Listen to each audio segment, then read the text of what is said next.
आयुर चारि पुत्र वंश वर्णन अध्या सप्तदश। गोविंद गोविंद गोविंद पदुगाळुछि मकरंद। बोल श्रीमद भागवत भगवान की जय। एठी आउंकर चारि पुत्र किए किए तांकरी विषय आमे माने आस्वादन करने को जाउचंती। सुखदेव गोस्वामी कहउचंती, हे राजा परीक्षित, आउ जे पुरर बासुत गोविंद शुण हो ताहार चरित गोविंद। गोविंद गोविंद गोविंद गोविंद पदुगाळुछि मकरंद गोविंद। जो पुरर बा उर्वशी सहित मिलन होकर 6टी पुओ जन्म नहीं ता भितर गयंक वंशधर शुणी आसिले। एबे आयुंकर कथा कहउचंती, तांकरी पुत्र ना हूँ नहुष। नहुष ताहार तनये गोविंद आबर क्षत्र वृद्ध होए गोविंद। गोविंद गोविंद गोविंद गोविंद पदुगाळुछि मकरंद गोविंद। रजिरंभ जे बीर्यवंत गोविंद अनेनादि पंचसुत गोविंद। गोविंद गोविंद गोविंद गोविंद पदुगाळुछि मकरंद गोविंद। क्षत्रबुद्धर वंश शुण गोविंद सुहत्र तार पुत्र नाम गोविंद। गोविंद गोविंद गोविंद गोविंद पदुगाळुछि मकरंद गोविंद। कुशादी तार तिनि सुत गोविंद काश्य गुस्सम दशहित गोविंद। गोविंद गोविंद गोविंद गोविंद पदुगाळुछि मकरंद गोविंद। शुनक गुस्सम दसुत गोविंद शनक मुनि तहु जात गोविंद। गोविंद गोविंद गोविंद गोविंद पदुगाळुछि मकरंद गोविंद। बोल श्रीमद भागवत भगवान की जय। एइथिपाई आमे पूर्वरु अनेक थर आस्वादन करिछे कथा। सत्यरे भगवान की विचित्र सृष्टि निर्माण करिछंती। काहार पुओ किए काहार पुओ किए केते पीढ़ी धरी ये लीला चली आसी आज पर्यंत ताही केवल से भगवान जानती। श्रीमद भागवत एइथिपाई होउछंती साक्षात भगवान। से उर्वशी जे स्वर्गर अप्सरी थिला, उर्वशी सहित जेतबेले पुरर बांकर मिलन हैला, जो पिला माने जन्म नेले ता भितर अन्यतम पिला होउछंती तांको ना आयु। से आयुंकर पुत्र का ना होची नहुष। से नहुषंकर पुत्र ना होची क्षत्रवृद्ध। रजी अंभ होचंती क्षत्रवृद्धंकर पुत्र। क्षत्री रजी रंभ जे बीर्यवंत अनेता आदि पंचसुत। क्षेत्रवृद्धंकर 5टी पुत्र, जनक ना हला रजी, जनक ना रंभ, जनक ना बीर्यवंत, जनक ना अनेना, आउ जनक ना होची आदि। ये हेले पंचसुत क्षेत्रवृद्धंकर। क्षेत्रवृद्धंकर पुत्र ना होची सुहत्र। कुशादी तार 3 सुत। से सुहत्रंकर पुत्र ना 3टा तांकर पुओ, जनक ना कुश, जनक ना काश्य, आउ जनक ना होची गुश्चमद। शुनक गुश्चमद्य सुत। से गुश्चमद्यंकर पुत्र ना होची सुनक। आउ सुनक ठार जे जन्म नहीं तांको ना होची सौनक। जो सनक मुनि कथा आम श्रीमद भागवत विभिन्न पुराण मानक भितर सुत सनक संवाद बोली आस्वादन करिथाए। तेणु सनक मुनि तहु जात। काश्यर काशी नामे सुत। जो पुटी काश्य तांकर पुत्र ना होची काशी। से काशी पुत्र ना होची राष्ट्र। राष्ट्र पुत्र ना होची दीर्घतमा। आउ तांकर पुत्र ना होची धन्वंतरी। दीर्घतमा पुत्र ना होची धन्वंतरी। काश्यर काशी नामे सुत ता पुत्र राष्ट्र नामे ख्यात। गोविंद गोविंद गोविंद पदुगाळुछि मकरंद। दीर्घतमा तार नंदन पुत्र धनंतरी नाम गोविंद गोविंद गोविंद पदु गड़ुछि मकरंद से आयुर्वेद भियाइला प्राणी को व्याधि नाश कला गोविंद गोविंद गोविंद पदु गड़ुछि मकरंद बोले सच्चिदानंद भगवान की जय राष्ट्रंकर पुत्र ना होची दीर्घतमा दीर्घतमांकर पुत्रଙ୍କ ना होची धनंतरी जे होचंती आयुर्वेदर प्रणेता जेतले समुद्र मंथन हैला सेई समय धनंतरींकर मध्य आविर्भाव हेइथिबा कथा आमे माने अष्टम स्कंद भागवतरे आस्वादन करिसंती तेणु धनंतरी होचंती आयुर्वेदर प्रणेता समस्त प्राणीकटे नाना प्रकार व्याधि अच्छी केते प्रकार व्याधि तार कौन हिसाब अच्छी से व्याधि के विनाश करने धनंतरी आयुर्वेद कना ये हूँ वेदर एक उपवेद ये आयुर्वेद सृष्टि कर प्राणी मान नाना प्रकार व्याधि की नष्ट कले किए ना धनंतरी से यज्ञ भूक विष्णु अंशे स्मरणे सर्व रोग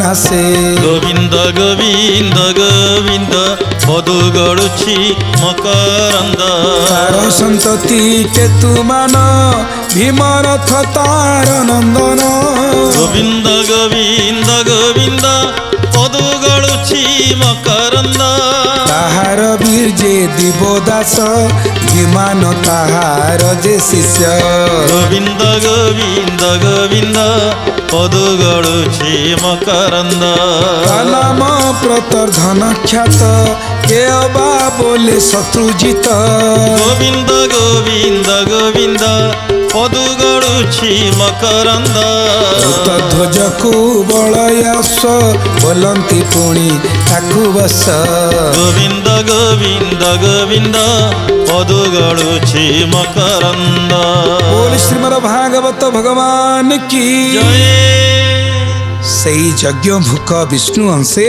स्मरणे सर्वरोग नाशे केवल धनंतरीकर नाटी स्मरण करदेले मध्य समस्त रोग विनाश हो जाए तार संतति केतुमान तांकरी पुओ ना होची केतुमान भीमरथ तारा नंदन केतुमानकर पुत्रक ना होची भीमरथ भीमरथंकर पुत्रक ना होची दिवदास दिवदासंकर पुत्र होचंती द्युमान द्युमानंकर पुत्र होचंती प्रतर्धन कई से पुत्र मानकु ऋतध्वज कुबलयस एवं वत्स बोली कहती राजेंद्र पुररबांकर आयु बोली जो गोटे पुत्र थिले तांकर पांच पुओ हेले नहुष क्षेत्रवृद्ध रजी शक्तिशाली रंभ और अनेना वर्तमान क्षेत्रवृद्धंकर वंश कथा आम आलोचना कले क्षेत्रवृद्धंक पुत्र ना है सुहद्र सुहद्रंकर तीन पुत्र नाम है काश्य कुश और गृच्छमद गृच्छमद पुत्र नाम सुनक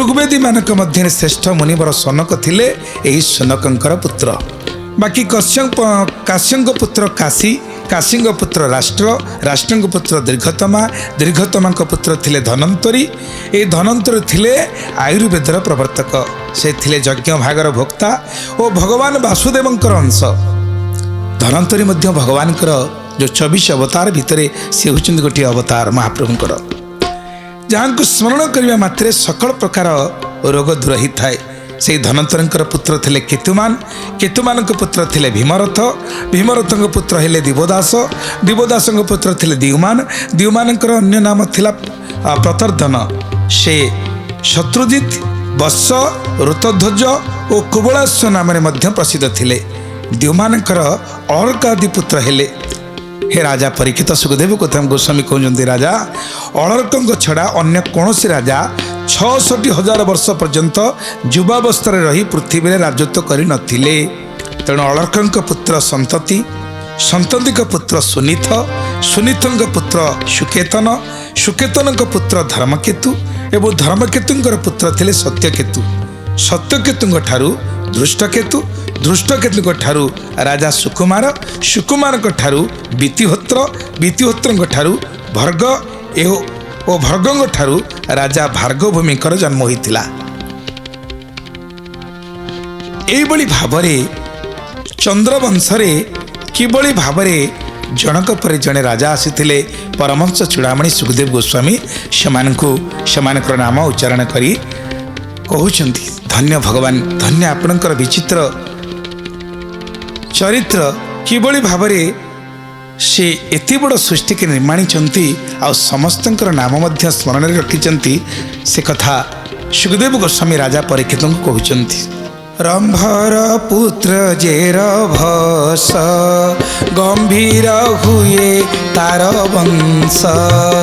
ଗୋବିନ୍ଦ ଗୋବିନ୍ଦ ଗୋବିନ୍ଦ ପଦୁ ଗଳୁଛି ମକରନ୍ଦ।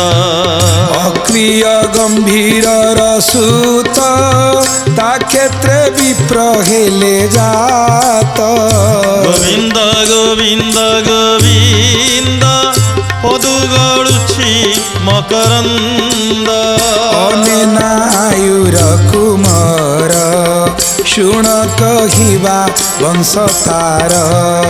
ଗୋବିନ୍ଦ ଗୋବିନ୍ଦ ଗୋବିନ୍ଦ ପଦୁ ଗଳୁଛି ମକରନ୍ଦ। ଶୁଦ୍ଧ ଯେ ଅନେନାର ସୁତ, ତା ତନୁ ସୂଚି ହେଲା ଜାତ। ଗୋବିନ୍ଦ ଗୋବିନ୍ଦ ଗୋବିନ୍ଦ ପଦୁ ଗଳୁଛି ମକରନ୍ଦ। କହିବା ତାହାର ସନ୍ତତି, ତ୍ରିଜକୁଦ ଧର୍ମ ସାରଥି। ଗୋବିନ୍ଦ ଗୋବିନ୍ଦ ଗୋବିନ୍ଦ ପଦୁ ଗଳୁଛି ମକରନ୍ଦ। ଠାରୁ ଶାନ୍ତରୟ ଜାତ, ସେ କୃତ୍ୟ କୃତ୍ୟ ଆତ୍ମବନ୍ତ। ଗୋବିନ୍ଦ ଗୋବିନ୍ଦ ଗୋବିନ୍ଦ ପଦୁ ଗଳୁଛି ମକରନ୍ଦ। ଏବେ ରଜିର ପୁତ୍ର ଯେତେ, ଭାବେ କହିବା ତ ଅଗ୍ରତେ। ଗୋବିନ୍ଦ ଗୋବିନ୍ଦ ଗୋବିନ୍ଦ ପଦୁ ଗଳୁଛି ମକରନ୍ଦ। ରଜିର ପୁତ୍ର ପଞ୍ଚଶତ, ତେଜ ପ୍ରଭାବେ ଅପ୍ରମିତ। ଗୋବିନ୍ଦ ଗୋବିନ୍ଦ ଗୋବିନ୍ଦ ପଦୁ ଗଳୁଛି ମକରନ୍ଦ। ବୋଲ ଶ୍ରୀମଦ ଭାଗବତ ଭଗବାନ କି ଜୟ। ସୁନ୍ଦର ଭାବରେ ଭଗବାନ ବେଦବ୍ୟାସ ଆଜି କଲମ କରୁଛନ୍ତି ଯେ କିଭଳି ଭାବରେ ଚନ୍ଦ୍ରବଂଶ ଆସିଛି। ହେ ରାଜା ପରୀକ୍ଷିତ, ଆୟୁଙ୍କ ପୁତ୍ର ରଜିଙ୍କର 500 ଅତ୍ୟନ୍ତ ତେଜସ୍ୱୀ ପୁତ୍ର ଥିଲେ। ଦେବତାମାନେ ପ୍ରାର୍ଥନା କରିବାରୁ ରଜି ଦୈତ୍ୟମାନଙ୍କୁ ବଦ୍ଧ କରି ଇନ୍ଦ୍ରକୁ ସ୍ୱର୍ଗ ରାଜ୍ୟ ପ୍ରଦାନ କରିଥିଲେ। କାହିଁକିନା ବେଳେବେଳେ ଦେବତାମାନେ ରଜିକି ମଧ୍ୟ ଦୈତ୍ୟମାନଙ୍କୁ ବଦ୍ଧ କରିବା ପାଇଁ ଇନ୍ଦ୍ରଙ୍କୁ ସ୍ୱର୍ଗରାଜ୍ୟ ଫେରାଇ ଦେବା ପାଇଁ ପ୍ରାର୍ଥନା କରିଥିଲେ।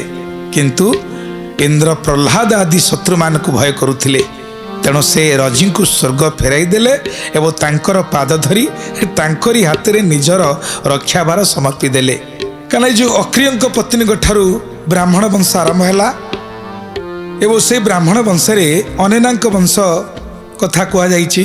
ସେ ଅନେନାଙ୍କ ପୁତ୍ର ଥିଲେ ଶୁଦ୍ଧ, ଶୁଦ୍ଧଙ୍କର ପୁତ୍ର ସୂଚି, ସୂଚିଙ୍କର ପୁତ୍ର ତ୍ରିକୁଦ, ତ୍ରିକୁଦଙ୍କ ପୁତ୍ର ହେଲେ ଧର୍ମସାରଥୀ, ଧର୍ମସାରଥୀଙ୍କ ପୁତ୍ର ହେଲେ ଶାନ୍ତରେୟ, ଶାନ୍ତରେୟଙ୍କର ସେ ନିଜେ ମାନେ ଆତ୍ମଜ୍ଞାନୀ ଥିବାରୁ କୃତ୍ୟକୃତ୍ୟ ଥିଲେ, ତାଙ୍କର ସନ୍ତାନ ଆବଶ୍ୟକ ନଥିଲା। କିନ୍ତୁ ଆଈଙ୍କ ପୁତ୍ର ସେଇ ରୋଜିଙ୍କର 500 ଅତ୍ୟନ୍ତ ତେଜସ୍ୱୀ ପୁତ୍ର ଥିଲେ। ଆଉ ସେଇ ପୁତ୍ରମାନଙ୍କର କଥା କହୁଛନ୍ତି, କହିଲେ ଦେବତାମାନେ ଯେତେବେଳେ ପ୍ରାର୍ଥନା କରିବାରୁ ଦୈତ୍ୟମାନଙ୍କୁ ବଦ୍ଧ କରି ଇନ୍ଦ୍ରଙ୍କୁ ସ୍ୱର୍ଗ ରାଜ୍ୟ ସେ ପ୍ରଦାନ କରିଥିଲେ। କିଏ ନା ନିଜେ ରଜିଙ୍କର ଯେଉଁ ପୁତ୍ରମାନେ। ତେଣୁ ସେଇ ପୁତ୍ରମାନେ ସେ ରଜିଙ୍କୁ ସ୍ୱର୍ଗ ଫେରାଇ ଦେଲେ ଏବଂ ତାଙ୍କର ପାଦ ଧରି ତାଙ୍କର ହାତରେ ନିଜର ରକ୍ଷାଭାର ସମର୍ପି ଦେଲେ। ସେ ରଜିଙ୍କୁ ସ୍ୱର୍ଗ ଦେଇଦେଲେ, ଦେଇ ନିଜ ରକ୍ଷାଭାର କହିଲେ ଆପଣଙ୍କ ହାତରେ ଆମର ରକ୍ଷାଭାର ରହିଲା, ନ୍ୟସ୍ତ ରହିଲା। କିନ୍ତୁ ରଜିଙ୍କର ମୃତ୍ୟୁ ପରେ ଇନ୍ଦ୍ର ମାଗିଲେ ମଧ୍ୟ ରଜିଙ୍କ ପୁତ୍ରମାନେ ତାଙ୍କୁ ତାଙ୍କର ସ୍ୱର୍ଗ ଫେରାଇଲେ ନାହିଁ। इंद्र मागिले कहले आम स्वर्ग को फेरई दियो किंतु से फेरइले नहीं। ये जय करथिले स्वर्ग एवं इंद्र को अर्पण करथिले किंतु इंद्र मना कले कहले नहीं आमर एणिके रक्षा भार आपण अंक उपर न्यस्त रहिला। आपण को भली तेजियान राजा आम रक्षा भार आपण को उपर रहिला किंतु एबे जेतले इंद्र तांको पिला मानको मागिले से आउ दिले नहीं।